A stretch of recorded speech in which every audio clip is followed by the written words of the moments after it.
Queridos irmãos, uma boa noite a todos e a todas.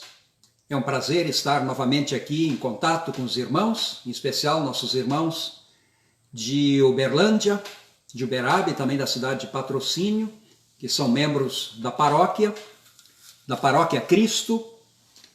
Todas as quartas-feiras, 19 horas, nós nos encontramos aqui nesse canal para o nosso estudo bíblico, o nosso momento devocional. Antes de começar esse nosso momento devocional, eu pediria que nós nos concentrássemos na fé em nosso Senhor e pedíssemos para que nosso Senhor, Jesus Cristo, abençoe a todos nós com sua graça, com seu Espírito Santo, para que a palavra possa nos fortalecer a fé, a esperança e o amor também. Bondoso Deus, aqui estamos agora nos encontrando com tua palavra, e através da tua palavra nos encontramos contigo. Abençoa esse momento, ó Pai, e que possamos, pelo poder do teu Espírito Santo, crescer na fé, no conhecimento e na graça, e possamos assim viver o nosso cristianismo comprometido contigo e com o nosso semelhante, conforme tua vontade. Abençoa cada um de nós, protege e guarda, esteja conosco especialmente nesse momento, com o teu Espírito Santo. Em nome de Jesus Cristo, nós te pedimos isso e te agradecemos essa oportunidade. Amém. Bem, eu convidei a todos para que nós meditássemos no segundo mandamento. Parece assim um tanto quanto estranho meditar nos mandamentos, mas o segundo mandamento eu acredito que ele tem algumas orientações bastante importantes para nós, em especial nesse momento que a gente está vivendo, um momento de crise. Para que não, de repente, confundamos as coisas e possamos, assim, atrapalhar e confundir a nossa própria fé. Então, o segundo mandamento, ele é muito importante. Nós encontramos os mandamentos, nós sabemos lá em Êxodo, onde nós temos a forma original dos mandamentos, depois, evidentemente, houve uma releitura do Novo Testamento, o próprio Jesus Cristo faz uma releitura de alguns dos mandamentos, e aí nós, no nosso catecismo, temos eles um pouquinho diferente, principalmente o primeiro, que detalha algumas questões históricas, mas o segundo é mantido exatamente assim, ainda no nosso catecismo até hoje. Né? O segundo mandamento, que diz assim, eu vou ler primeiro na versão, na linguagem de hoje, que é uma versão mais explicada, não use o meu nome sem o respeito que ele merece, pois eu sou o Senhor, o Deus de vocês, e castigo aqueles que desrespeitam o meu nome. Aqui fala então em respeitar o nome de Deus. Mas eu prefiro a tradução de João Ferreira de Almeida,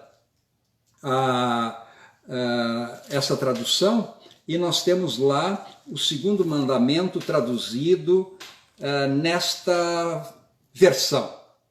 Não tomarás o nome do Senhor teu Deus em vão, porque o Senhor não terá por inocente o que tomar seu nome em vão.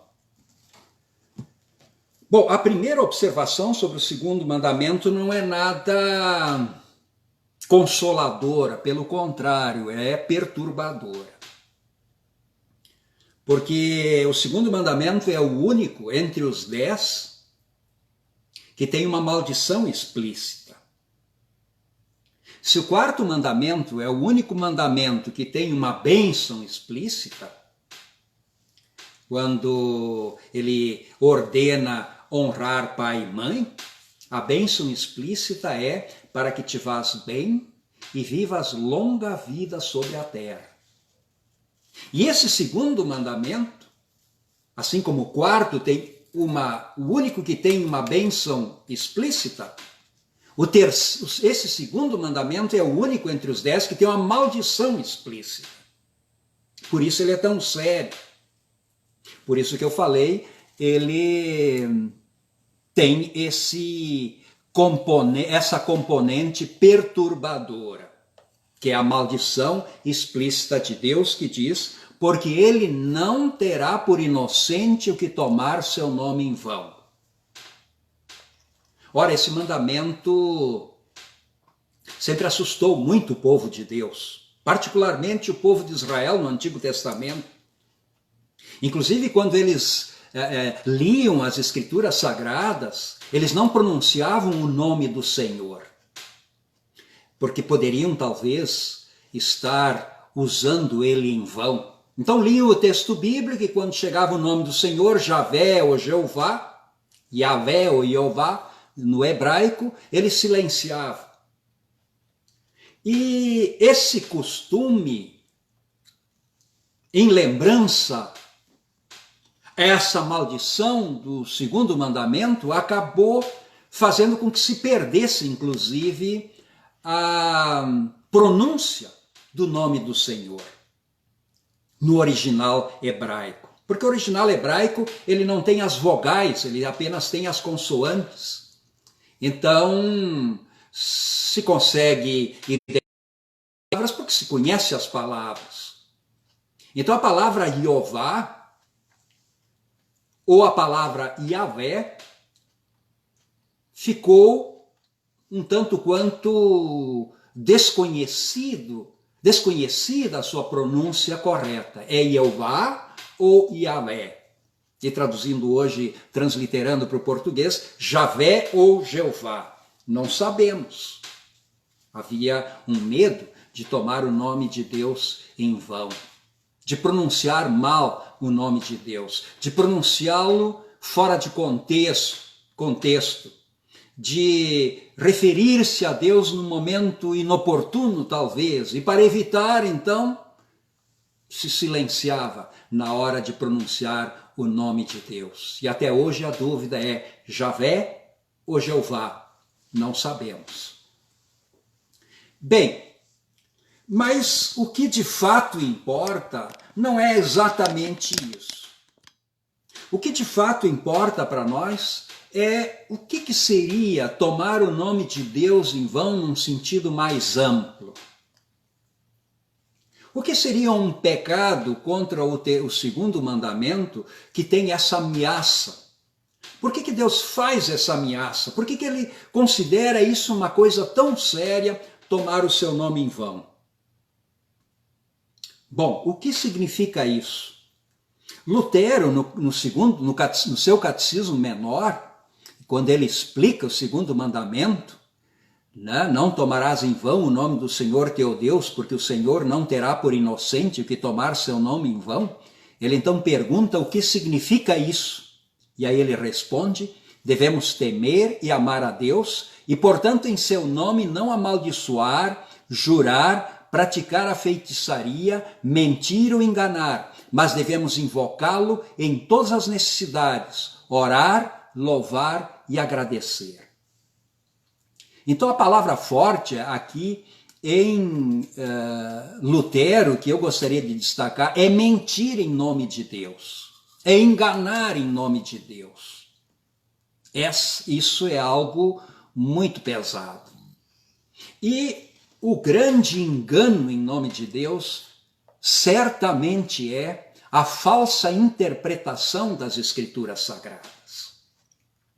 A falsa interpretação das Escrituras Sagradas é a forma de tomar o nome de Deus em vão. Porque ali nós temos a vontade dele, ali nós temos a verdade dele. E quando nós a distorcemos, através de um entendimento equivocado da palavra, ou quando nós a pregamos essa palavra com objetivos talvez ilícitos, com o objetivo de talvez tomar vantagem sobre o semelhante, o objetivo às vezes de assustar o semelhante, com o objetivo de manipular o semelhante, evidentemente que então estamos tomando o nome de Deus em vão. E eu acho que essa espada de Damocles, que pesa sobre a cabeça de todos aqueles que pregam, ela é justamente relacionada com a pregação corrompida e distorcida da palavra de Deus. Ah, mas tudo que dizem sobre Deus é ótimo. Não é verdade. Toda a interpretação da Escritura Sagrada é correta. Não é verdade. Temos que tomar um pouco de cuidado. Evidentemente que todos nós somos falhos e nem sempre as nossas interpretações da palavra de Deus são exatamente corretas em todos os sentidos. Mas não podemos deformar a palavra inspirada por Deus com objetivos escusos, com objetivos, como falei antes, de dominar, de escravizar, de explorar. Ah, Deus quer isso da tua vida. A pessoa então acredita que Deus quer isso da sua vida, mas como saber? Como saber? Talvez quem está dizendo que Deus quer isso da sua vida, ele quer que você faça o que lhe interessa e use o nome de Deus. E assim, ao usar o nome de Deus, ele o utiliza em vão. Utilizar o nome de Deus em vão é usar o nome de Deus para tirar vantagem. E hoje isso é muito comum, as pessoas usam, parece que está na moda, parece que isso dá prestígio, falar em Deus e orar em público, como faziam os hipócritas dos fariseus, que rezavam em público para aparecer, mostrar que eram justos e santos e assim captar a simpatia do povo. Isso é tomar o nome de Deus em vão, porque o objetivo não é adorar a Deus. O objetivo não é prestar culto a Deus. O objetivo é o prestígio pessoal através da oração e da aparente piedade. Tomar o nome de Deus em vão. Jeremias, o profeta, lá em Jeremias 23, 28, ele disse o seguinte: tem muitos profetas que têm palavra de Deus, mas tem muitos profetas que inventam coisas, que sonham e dizem que esses sonhos são palavra de Deus.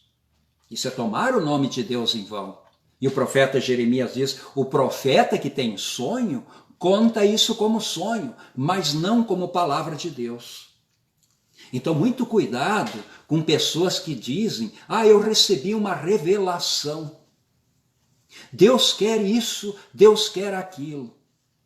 A revelação que nós recebemos de Deus está na Escritura Sagrada. As outras coisas nós não podemos saber. As outras coisas podem ser, inclusive, coisas demoníacas que acontecem para nos enganar. Então, dizer que Deus me revelou isso ou Deus me revelou aquilo pode ser uma coisa muito complicada. Pode ser um pecado contra o segundo mandamento. Pode ser tomar o nome de Deus em vão. Nesse momento de pandemia, nesse momento de crise, sempre aparece nos profetas que dizem que isso é um castigo de Deus, e tem toda a certeza que isso é um castigo de Deus. Como é que alguém pode afirmar uma coisa dessas sem pecar, sem medo de pecar contra o segundo mandamento? E se não for um castigo de Deus? Ora, se não for, pode até ser. Mas como é que eu vou saber? Não sei. Não sei. Por isso eu não posso afirmar. Muitas coisas eu não sei, por isso eu não posso afirmar. Quando eu não sei, é melhor eu ficar quieto. Porque senão eu estou incorrendo ao pecado contra o segundo mandamento, que é tomar o nome de Deus em vão, e é o único que tem uma maldição explícita, porque ele não terá por inocente o que tomar seu nome em vão. Então, tomar o nome de Deus em vão é colocar na boca de Deus coisas que Deus não disse. colocar nas mãos de Deus feitos que Deus não fez, colocar sob a responsabilidade de Deus coisas pelas quais ele não é responsável. Isso é tomar o nome de Deus em vão. Evidentemente que a Escritura fala em sinais dos fins, em sinais do fim dos tempos. Embora que Jesus, ele por algumas ocasiões, duas pelo menos, antes da ascensão e no momento anterior também, lá em Mateus 24, ele disse: ninguém sabe, nem os anjos do céu, o dia do fim.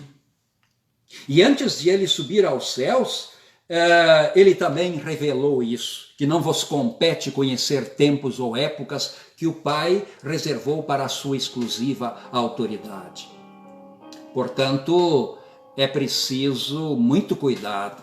Essas coisas, qualquer doença, qualquer problema, qualquer morte da família, qualquer evento meio extraordinário e radical, ele é sempre um sinal. Ele é sempre um sinal da nossa fabilidade. Portanto, ele é sempre um sinal do fim dos tempos. Ele é sempre um sinal do fim dos tempos. Toda tragédia é sempre um sinal do fim dos tempos. Um acidente de carro, mas não significa que Deus tenha provocado isso. Mas em acontecendo, é necessário que nós reflitamos sempre na nossa fabilidade, na nossa situação frágil. Somos pequenos, somos pecadores. Por isso, aquela parábola das 10 virgens, por isso, aquela história do ladrão que chega em casa desavisado, sem o pai de família, o chefe de família ficar sabendo. Isso tudo Jesus conta com o objetivo de nos manter vigilantes. Esse é o objetivo do sinal do fim dos tempos. Esse é o objetivo de qualquer drama da nossa vida. É sempre nos tornar vigilantes, para que nós tenhamos consciência que não somos eternos, que nós não somos firmes, que nós não somos o cara, que todos nós somos pequenos, fracos e falhos. E o apóstolo Paulo chega a dizer: quem esteja de pé, veja que não caia. Mesmo em termos de nossas obras, das coisas bacanas, bonitas que fazemos, dos grandes exemplos que damos, de repente, por alguma razão ou outra, nós vamos nos encontrar fraquejando, fazendo coisas erradas, que vão sempre nos mostrar que o pecado, que o mal, que o erro não está simplesmente nos outros, ele está também no nosso coração. O ser humano, ele tem dentro de si a velha natureza e precisamos continua e constantemente estar vigilantes para que cuidemos de nós próprios, das nossas próprias atitudes, através, enfim, de uma busca constante da força que vem de Deus, da força que vem da fé, da força que vem da palavra de Deus. Porque a fé vem pela palavra de Deus, pela pregação, pelo poder do Espírito Santo. E nós só podemos nos manter em pé à medida que Deus nos sustentar, à medida que Deus cuidar de nós. Então, uma das coisas mais importantes da nossa vida é termos a humildade e submissão à palavra de Deus. E não ficar inventando coisas, não ficar colocando na boca de Deus coisas que eu não sei, mas sim me ater e me aprofundar no conhecimento da palavra de Deus, porque é ali que está a vontade revelada de Deus. As outras coisas que não estão ali, eu nunca ficarei sabendo se veio diretamente de Deus. Evidentemente que nossa vida está nas mãos de Deus, Ele a dirige, Ele cuida dos seus filhos, Ele cuida de cada um de nós. Ele, através de Jesus, perdoa todos os nossos pecados e nos recebe como filhos amados. Mas não vamos provocar a ira de Deus através, né, de colocar na sua boca coisas que Ele não disse. Ou então colocar nas suas mãos a responsabilidade de obras que Ele não fez. Portanto, os sinais do fim dos tempos não necessariamente são provocados por Deus, mas eles existem e qualquer coisa radical da nossa vida é sempre um sinal da nossa fragilidade e da necessidade que nós temos de nos manter vigilantes. Orai e vigiai, para que não entreis em tentação. Que Deus nos abençoe. Amém. E a graça de nosso Senhor Jesus Cristo, o amor de Deus o Pai e a comunhão do Espírito Santo esteja com todos vós, agora e sempre. Amém. Uma boa noite.